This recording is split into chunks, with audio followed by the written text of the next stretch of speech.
want you to obey my commands and give me a good, clean fight. Touch him up, scoot back.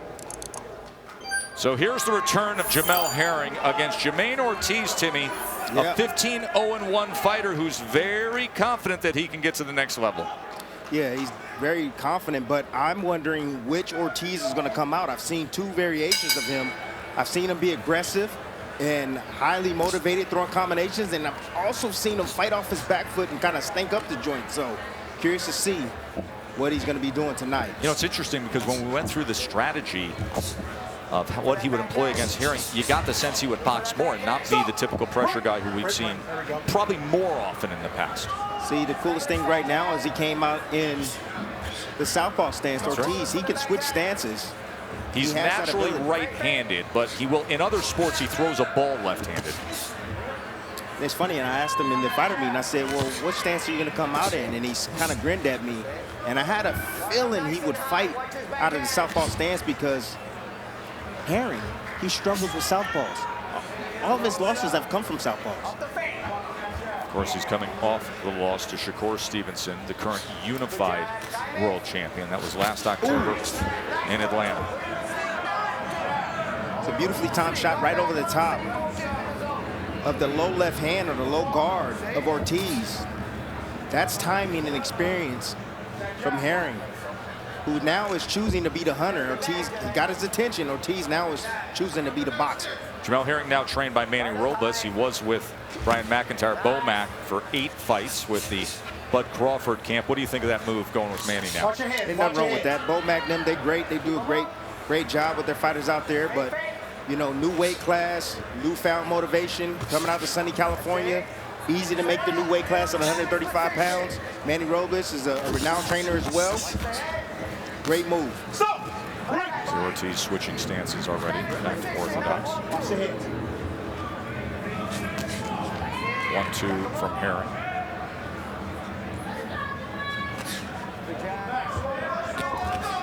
Now trying to place that left hand to the body and the back end of the jab.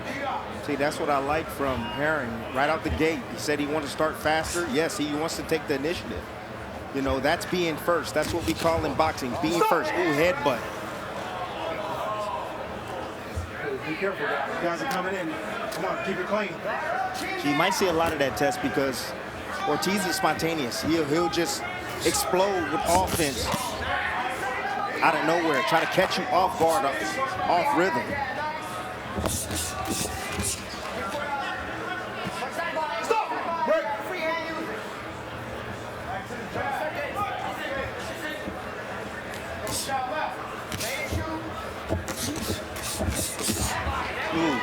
Ortiz trying to place that right hook in the midst of that exchange.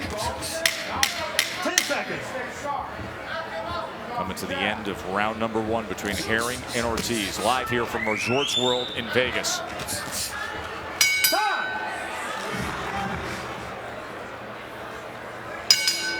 Joe, Tim, Mark, and Marley Rivera with you here in Vegas. Round number 2, Jamel Herring in that first round enjoyed a 15-7 connect advantage. Jamaine Ortiz heard from a very calm trainer, Rocky Gonzalez, after that first round, as he was discussing the switching of stances and what they prefer. Jamel Herring, Manny Robles now training him. He says, you know, you look at Ortiz, a little careless, and that's what makes him dangerous. Yeah, he was basically talking about what I was saying. He's spontaneous. He'll just explode with offense out of nowhere and attack you with an 18-punch combination.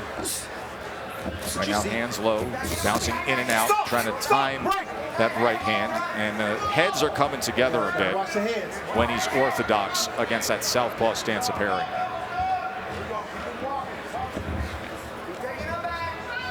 See, this is what I was talking about. Ortiz, you know, he was a fighter that come forward and was high volume. He's not a big puncher, but he used a lot of volume and combinations when I first saw him some years ago.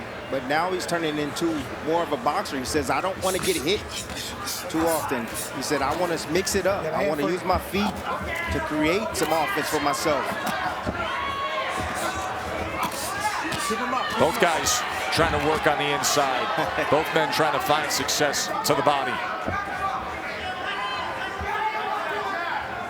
See the older dog sitting down on his shots, digging down to the body, trying to take the legs away and some steam off the punches of Ortiz.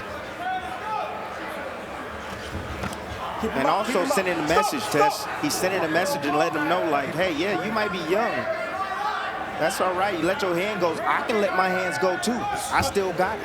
10-year age difference between these two, Herring and Ortiz. Of course, Herring had the long amateur career, was also serving our country. He was a 2012 Olympian. 9 years of service as a Marine. Tours of Iraq, 2005, 2007. Was a gunner on a Humvee.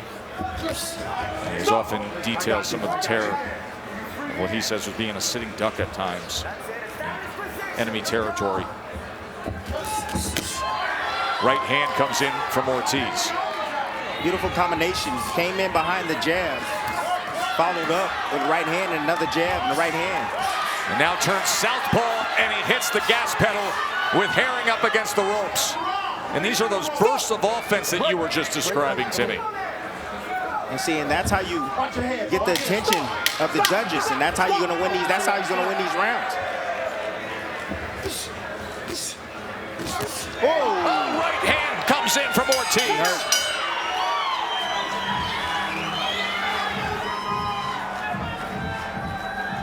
Okay, easy, easy. Okay, good. No, easy. Take a deep breath. Deep breath. Let me know if you see any bleeding. Crash. Medalist, okay? Keep working off of that, jabbing off of those feints, but then execute. Get them to open up and execute. You got to watch those headbutts, man. They're coming in together, Coach. I got you. All right? Keep your guard up, get your chin down, man. Stay low for me. Keep investing in work. All right? Deep breath, let it all slow. You guys are coming in. You got to wash your head. Somebody's going to get cut, all right? Keep your punches up. All right, can we do that? Okay, let's go. Let's go. Time in. It was a big right hand that closed out that second round for Jamaine Ortiz that he was able to land. One of his 9 power punches. Here it is, Timmy. Yeah, that's the best punch to land against a southpaw. Straight right hand. He flanked it with a nice jab just to get the attention and get the eyes of Herring looking at the jab, and then snuck the right hand right behind it. Beautiful shot right there by Ortiz. So Jamel Herring got off to a good start in round number 1, and then Ortiz comes back with a much better second round, capped by that in the final 5 seconds of round number 2. Let's check in with Mark Kriegel. Spoke to Manny Robles. I said, what does Jamel have to do? He says, take control of the center of the ring, establish that he's the boss here. Yeah, he do need to take control of the ring, but how he takes control, that's important. He needs to use his jab and needs to time the younger fighter. Time his rushes. Good defense right there from Herring, but no return fire. Tried to time a left hand as Ortiz came in. See, Ortiz, when he lets off offense, then he steps back, he gets relaxed. That's the time to attack him. Okay, get off, play defense, but then come right back with your offense. You're holding. You're holding. Ortiz is from a big family. He's from Puerto Rican and Dominican descent. He's one of 7. Went to the Worcester Boys and Girls Club in Central Mass when he was 7 years old. Lost his dad when he was 15 years old. And here he is 11 years later, an unbeaten pro with the biggest opportunity of his career. Reminder, you see it up there on the screen. 2 weeks from tonight, it is the undisputed lightweight title fight live from Melbourne, Australia. Timmy, Mark, and I will be ringside to call it. George Kambosos against Devin Haney. Devin Haney from right here in Vegas. His dad, Bill, is sitting just off to the side of us right now. That is some of the news this week, as Bill, due to a visa issue, will not be with his son. So here's Devin Haney in the biggest moment of his career, heading off to take on that challenge. Rival territory in a stadium environment against Kambosos. That's going to be live on ESPN on Saturday night, June 4th from Australia.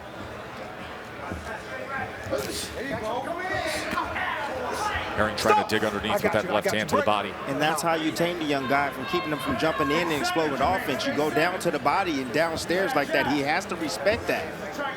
Because you got to think about it. It's double impact. He's coming forward, and then you're sitting down on that shot as he comes in. Gets one right here for the low blow. Robert Hoyle, third man inside the ropes between Ortiz and Herring. The return of the recent champ after his title loss to Shakur Stevenson.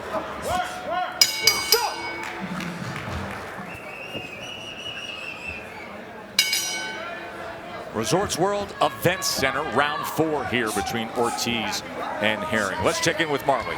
And Joe, we've talked about the age difference between the 26-year-old Jamaine Ortiz and, of course, Herring at 36. But Ortiz is not your typical 26-year-old. He has been someone who had to mature very quickly. He has a 7-year-old daughter. Her name is Amira. And you can check out Jamaine Ortiz's Instagram. It's full of Amira pictures. They do a lot of daddy-daughter posing, and they have a lot of fashion out there. And he says, I do everything for Amira, and I am here to steal the show. His biggest inspiration been in that undercard with legends like Mike Tyson and Roy Jones Jr., who he considers a hero.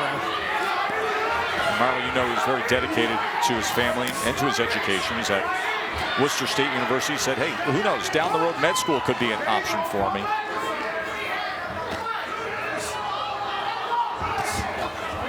Boy, those heads keep coming close and coming together, don't they, Timmy? Yes, they are. And it's going to continue to happen. That happens with the southpaw and orthodox fighters. You know, the power hand lines up on the same side. So when any time they look to throw punching power, which are the backhands, their heads are going to come together. That's it. Control that tempo. Good job.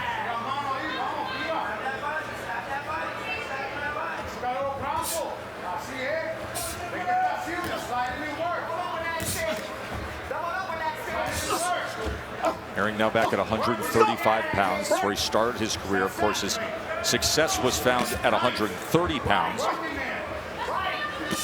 Won a title there against Ito back in 2019, then had his most impressive performance of his career. In April of 2021, the TKO of the 2-division world champ, Carl Frampton. That was over in Dubai. A 6-round TKO. I thought the best he's ever looked that night. The total mix, the total package with the aggression and showcasing the power. I agree with that 100%. You're seeing the older fighter right now dictate to pace and starting to walk down Ortiz. And what changed this for him during this round is the body attack. That's the key. That's how you get Ortiz to corroborate. You hit him down to the body. Nice shot, sneak shot right there over the top of Ortiz. But if you bang him down to the body, he's going to sit still. And that betters his chances, Herring's chances, to land something even harder up top.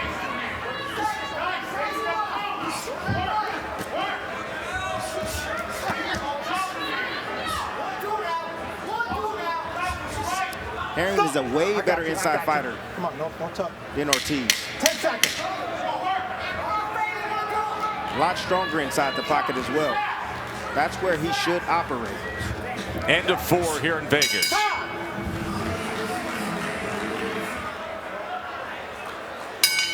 Total punches as we begin round number 5. Jamel Herring has a 45-41 connect advantage.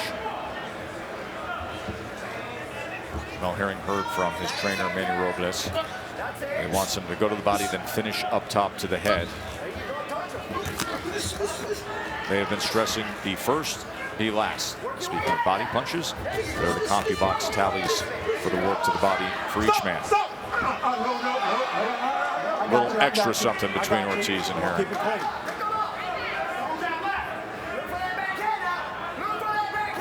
Remember, our title fight is coming up. Unique circumstances with it being a WBO interim title, but the WBO champion Demetrius Andrade is moving up to super middleweight, so much on the line tonight.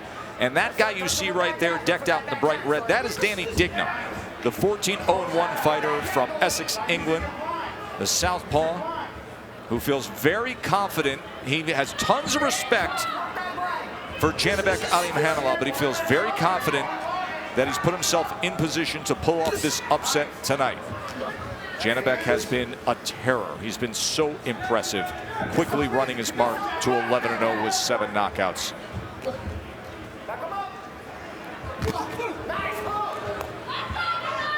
Herring's dropping his hands. Once he gets in mid-range, he's dropping his hands. He's getting clipped on the way in. Ortiz is seeing him walk straight through the front door without shooting a jab, and he's catching him as he's coming in. Now both guys are choosing to stay close and fight inside the pocket. Ortiz is not looking to be forced back.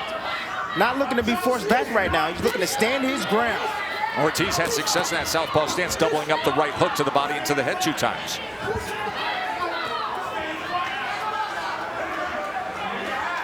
Now back orthodox. Starting to see a little fatigue right now, a little drag in Herring already. Not sure what it is. Could be the age. But his punches are not as sharp as they were a few rounds ago. And he's missing a lot of his shots, which is an indication he may be tired. Off his neck, off his neck. Let him out, let him out.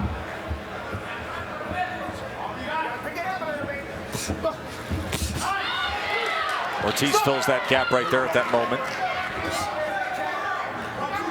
You see right here, this is the youth right here coming through for Ortiz. He's a tad bit quicker. Good left hand. Yes. He's able to get in and out, has a little bit more juice, a little bit more zap in his attacks. Taking advantage of the low points right now from Herring.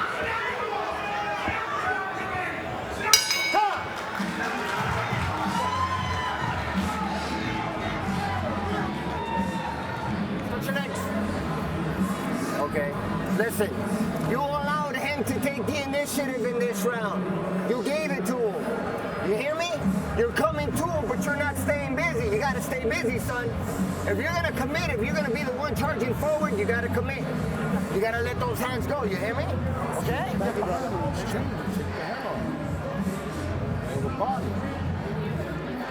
When you're southpaw, don't forget about your left to the bottom. How you feel? As strong as we going, right? Landing some big shots, put pressure on him after that.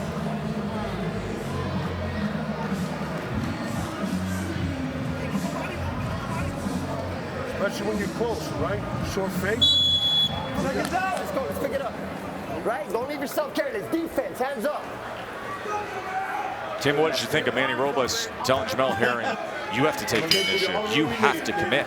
You got to let those hands go. Well, I like it. He's telling him he's coming forward, but he's not taking the initiative. He's allowing Ortiz to get off, and he's not getting off first. He's not dictating the pace at which the fight should be fought for him.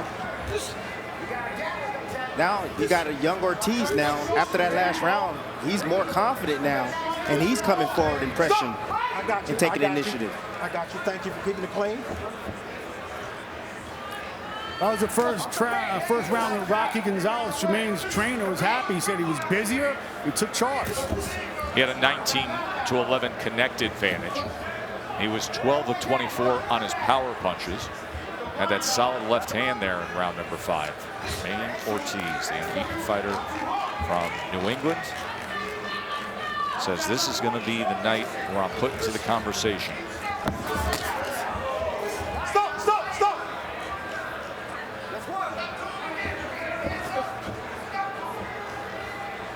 Look at the work rate and the punches landed by round, and you can see the increase in productivity for Ortiz. Stop. Let's break. And Herring is starting to diminish slowly.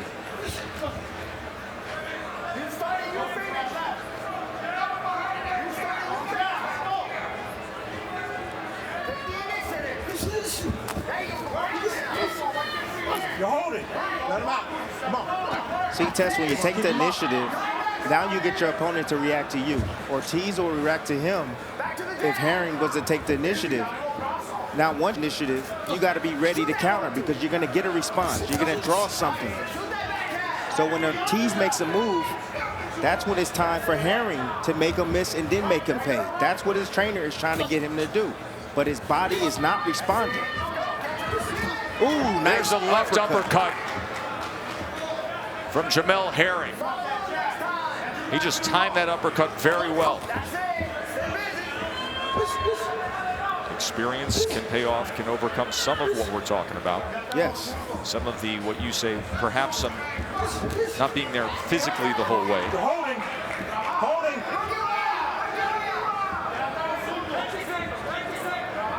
Experience versus youth. That was a good example of it right there.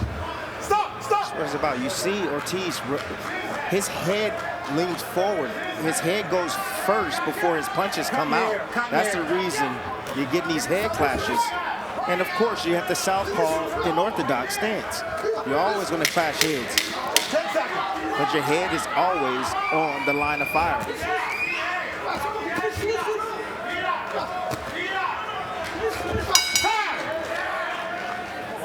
You guys are coming in together. You know, let's keep it clean. Back up a little bit for me. Just off to the side of Resorts World Las Vegas. This is their events center. Place hasn't even been open for a year yet. And already our second visit with primetime boxing. Top rank here in action with Jamel Herring's return against a very determined Jamaine Ortiz. In that last round, give credit to Herring for placing that left uppercut, Timmy. Beautiful left uppercut right up the middle, timing the rush of Ortiz. You see the head of Ortiz coming forward. Herring recognizing it, stepping back, creating distance, being the counter puncher that he is, setting up that beautiful counter left uppercut. Round number 7 scheduled for 10. Then we will have the 2 unbeatens in the ring to fight for a belt. WBO interim middleweight title is on the line between Janibek Alhamdulillah, and Danny Digno. That is coming up. Manny Robles, after that last round, told Jamel Herring, you have to stay busy. You must stay busy. Threw a fight-high 48 punches in the first round. Last round, he was off that mark, throwing 36. Come on, you're holding. You're holding.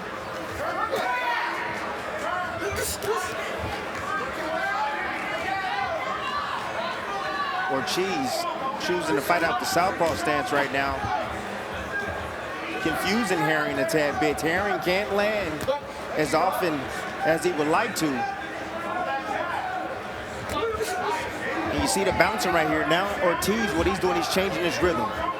He's trying to make himself unpredictable, trying to hide his offense or when he's going to explode with offense. He's been switching stances since early on in this fight. Hands down, bouncing on his toes, darting in and out. Yep. Throwing the lead left hand out of that southpaw stance occasionally.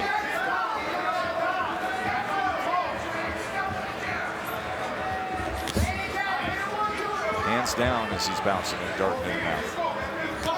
You'll be amazed when you drop your hands how your opponent react. Truly be amazed. You can actually slow him down. You know, it's confusing a bit when you see your opponent's hands down. You're wondering why is his hands down, and you're afraid to actually exchange with him.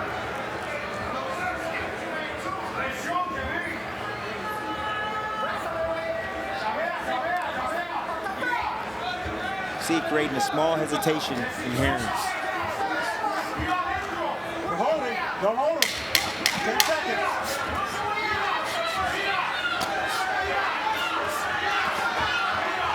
Then he digs in on the clap and does this to the bell.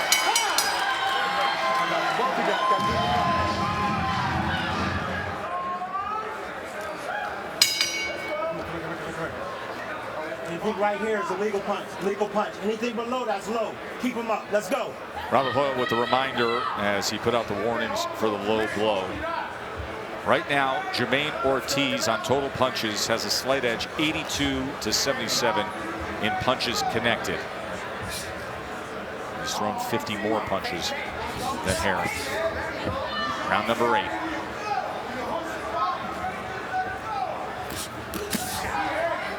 Come on, you're holding. You're holding. You know, Rocky Gonzalez doesn't mind Jamaine bouncing around like he did the last round, changing the rhythm. Just, if he's going to do it, throw some punches, get busy. That didn't happen until the final moments mark of that last round. Watch your head. Come on.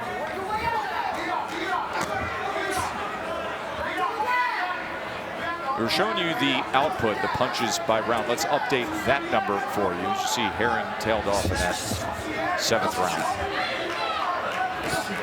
Indication he's starting to tire, Tess. That's what it is.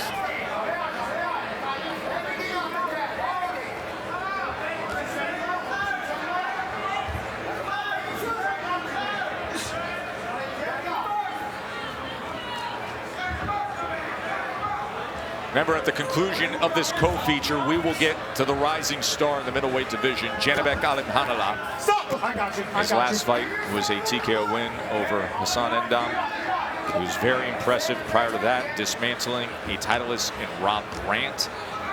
Had a tremendous amateur career as a 2016 Olympian, and now fighting for a belt against Danny Dignam.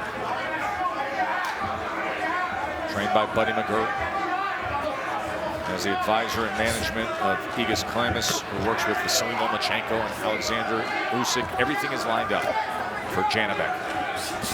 Now he has to deliver against a determined Brit here in Vegas.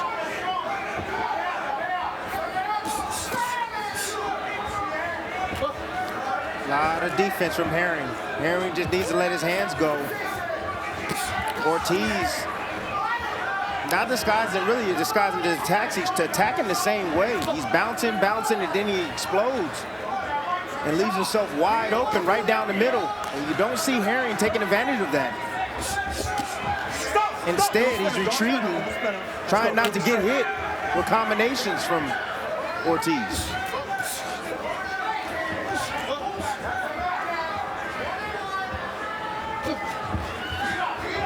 Ortiz is just a tad bit quicker, athletic, younger, and energetic right now. We'll tell you what Ortiz said about that, the strong statement he made about that youth advantage when we come back.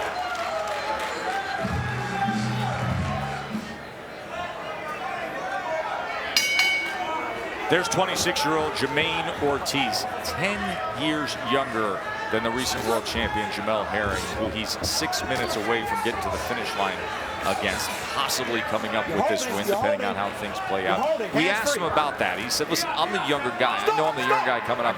But if I can't take out this former champ, then I need to reevaluate myself. And that was a statement that caught us off guard a little bit, like, wow, that's how much he thinks of himself and how little he perhaps thinks of Herring. But he said, no, my expectation is to be world champion. So this is the kind of fight where I must fulfill that. I have to beat a guy like Jamel Herring right now. Look, listen, I like guys that have expectations like that, because he's absolutely right. This is his chance right here to get in the house. He's at the door knocking. Now, if he wants to go through the door and get in the house and become a top contender, he needs to beat Jamel Herring tonight. Keep him up. But he views himself as the distinct favorite, younger, fresher guy, who at this stage of his career, he said, I should be better than him. I am better than him. Look, Jamel done everything right this camp. You know, I know the fight hasn't ended yet, but I'm just telling you, you know, you get to a certain point where instead of you training harder, you got to train smarter. He did that this camp. He reserved a lot of his energy. He came in a different weight class. He got a new team. But his body is not responding like it once was. That's an indication that the end is near.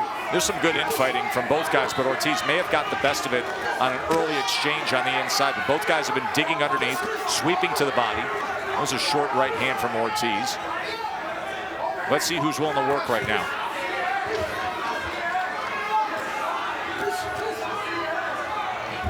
There's Ortiz letting off a 5-punch, 6-punch combination. Trying to create a gap, fire off that left uppercut as well.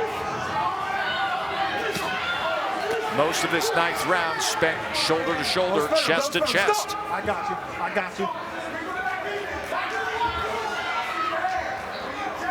See, this type of fight right here is going to favor Ortiz. He's a younger fighter.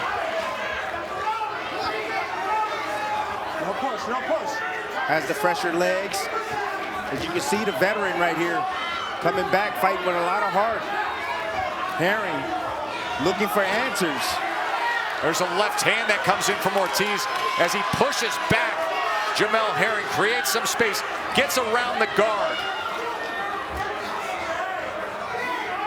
Herring right now trying to use his experience right now, trying to lure in Ortiz, trying to get him to make a mistake so he can catch him and capitalize on a mistake.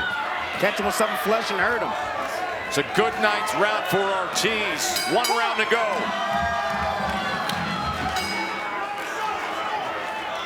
10th and final round. Can Jamaine Ortiz finish strongly here? He's coming off by far his best round of the fight. Look at what he did in the 9th round. He was 44 of 115 punches thrown. He outlanded Herring 44 to 14 in that last round. Herring trying to respond. His mind is telling him to respond, but his body is not listening. His body is not responding right now. Herring trying to bounce back after being dismantled by Shakur Stevenson in his last fight. Stevenson took his belt at 130 pounds. Of course, Stevenson has gone on to be on the pound-for-pound list, just unified against Oscar Valdez in another sensational performance.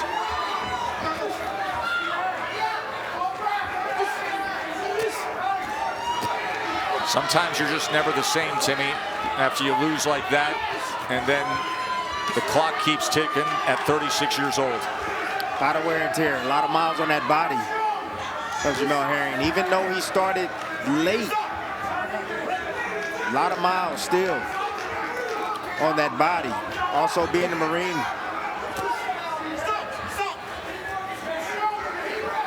One of the most likable fighters of the recent generation, Jamel Herring. Now, could this be the breakthrough moment for Jamaine Ortiz? He says it will be, to put him in the conversation of the contenders.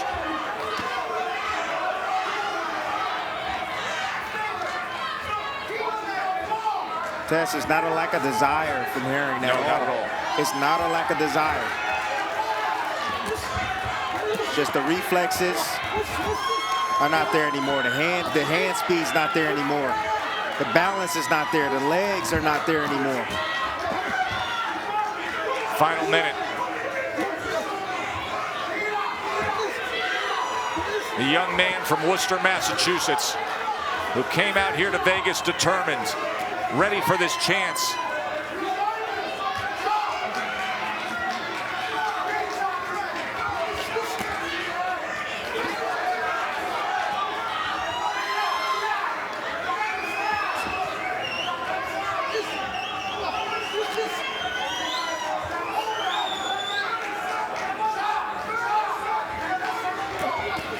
Let's see how Ortiz finishes.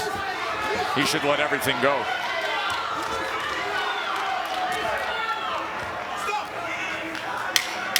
There's the clap.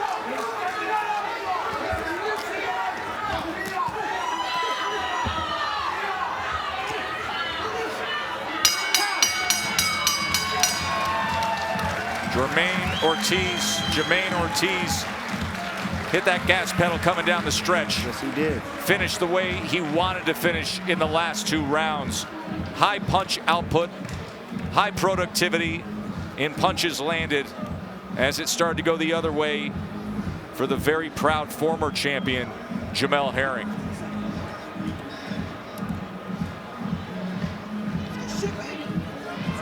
Well, Tess, started out well for Jamel Herring early on, using his jab, and occasionally straight left hand down the middle was finding his mark. But then something changed. Midway, Ortiz started finding his rhythm, started mounting his attack, started taking the initiative, throwing his combinations, getting in and out of range, frustrating, confusing the veteran Jamel Herring.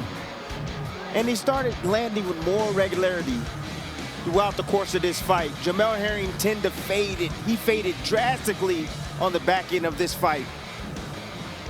And I believe that Ortiz did enough to win on the scorecards tonight. Ortiz landed 44 punches in that 9th round, 46 punches in the 10th round. The 46 punches in the 10th round landing is the most landed by a Herring opponent in the history of CompuBox tracking Jamel Herring fights. So that is exactly how you want to finish if you're Jamaine Ortiz. Our main event between the two undefeateds for a title's coming up, but let's hear what the judges had to say right here. Ladies and gentlemen, after 10 rounds, we go to the judges' scorecards for the official decision. Chris Migliori scores the bout 96-94. Max DeLuca and David Sutherland both score the bout 97-93. For your winner by unanimous decision, and now the NABF and USBA lightweight champion, Jamaine the Technician Ortiz! That is a quality win for Jamaine Ortiz.